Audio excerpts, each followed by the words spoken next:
Bonjour à toutes et à tous. Je vais vous présenter ce qu'on appelle les intervalles de nombres.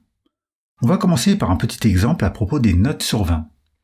Voici un échantillon de notes sur 20 et on va parler des notes au-dessus de la moyenne ou non.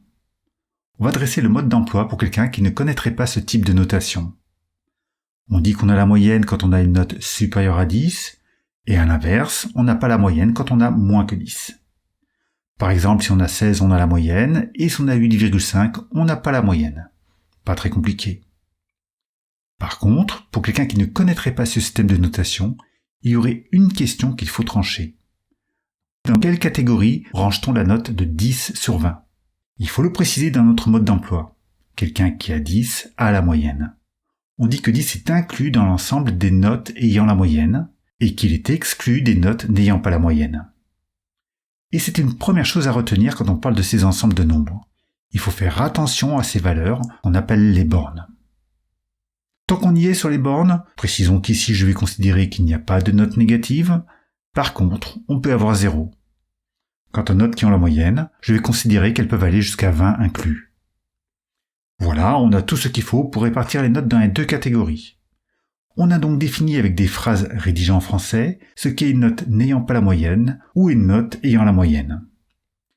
Mais vous le savez, en maths, on aime bien avoir des notations plus concises tout en restant aussi précises. Les maths, c'est aussi et avant tout un langage, fait de symboles et de notations qu'il faut apprendre à manipuler.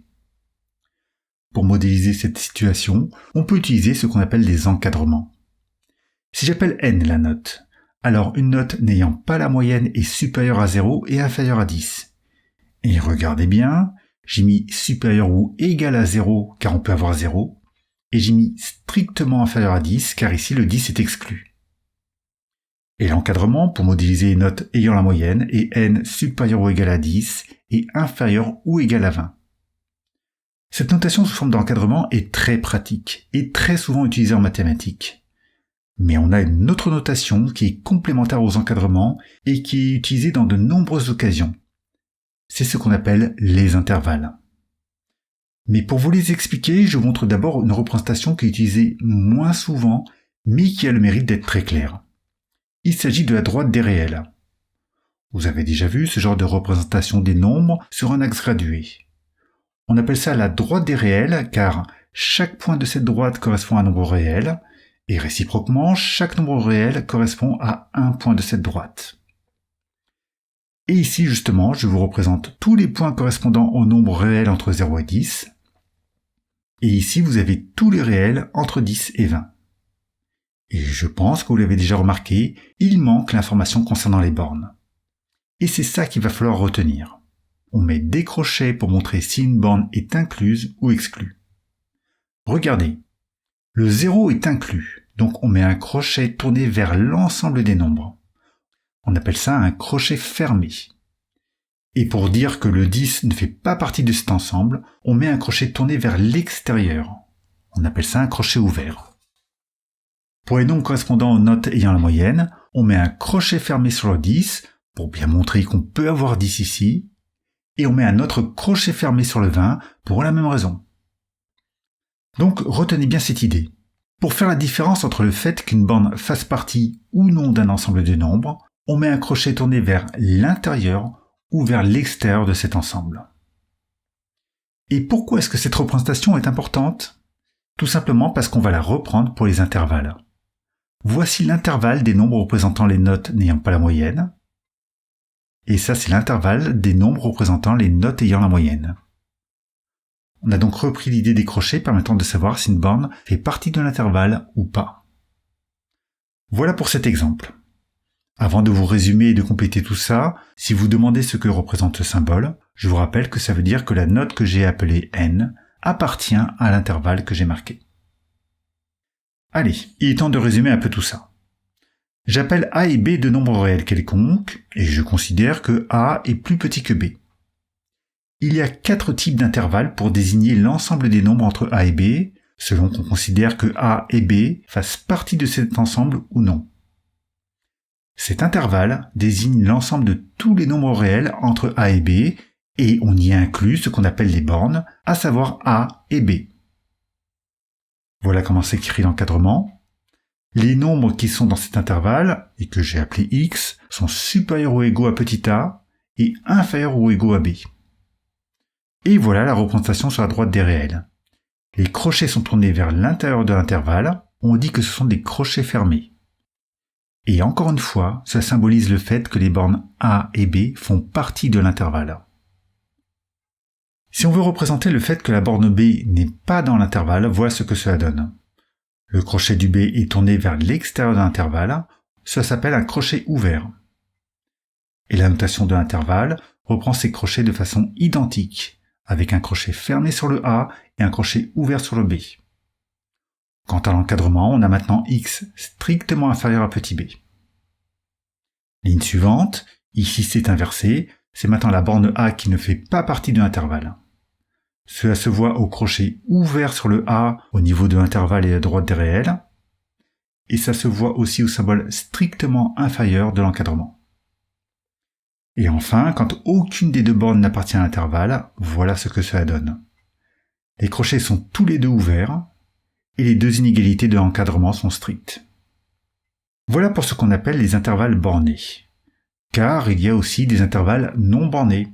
Regardez, si on considère tous les nombres strictement supérieurs à petit a, voilà ce que cela donne sur la droite des réels. Ça part de petit a, avec un crochet ouvert car on a précisé strictement supérieur à petit a, et ça ne s'arrête pas.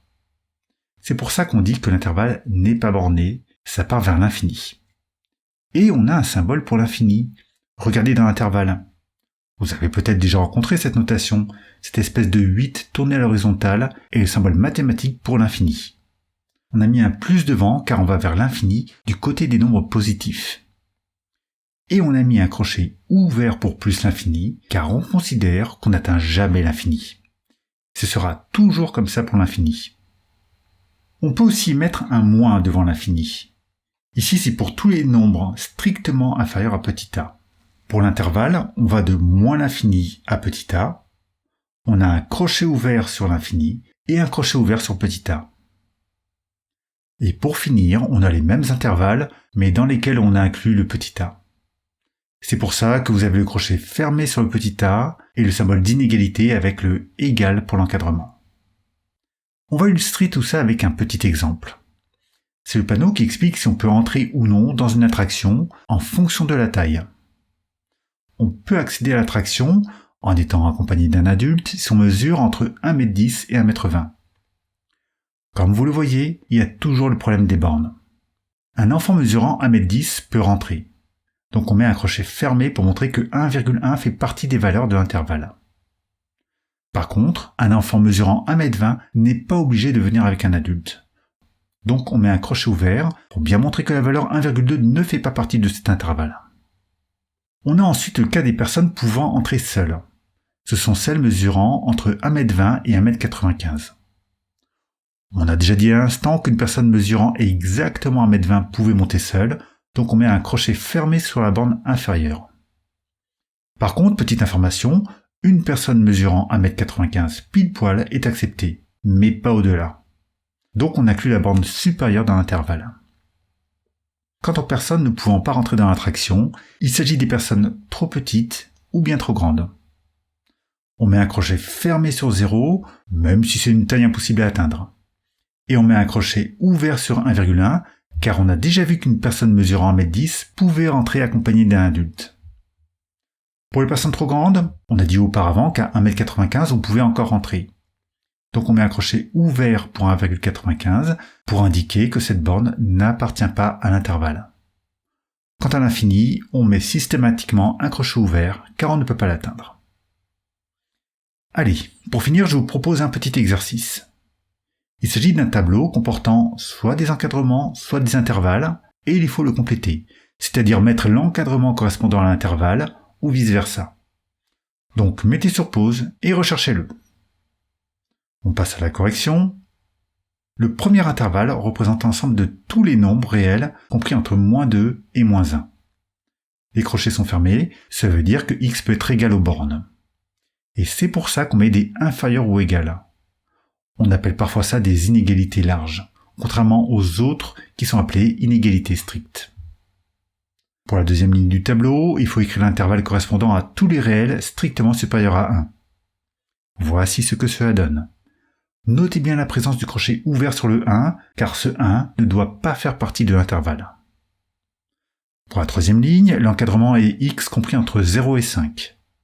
L'inégalité est stricte pour 0 à cause du crochet ouvert et large pour 5 à cause du crochet fermé. Et enfin pour la quatrième ligne, les bornes de l'intervalle sont -3 et 2, le crochet est fermé sur -3 car l'égalité est large, et il est ouvert sur 2 car l'inégalité est stricte. Voilà pour cette notion d'intervalle.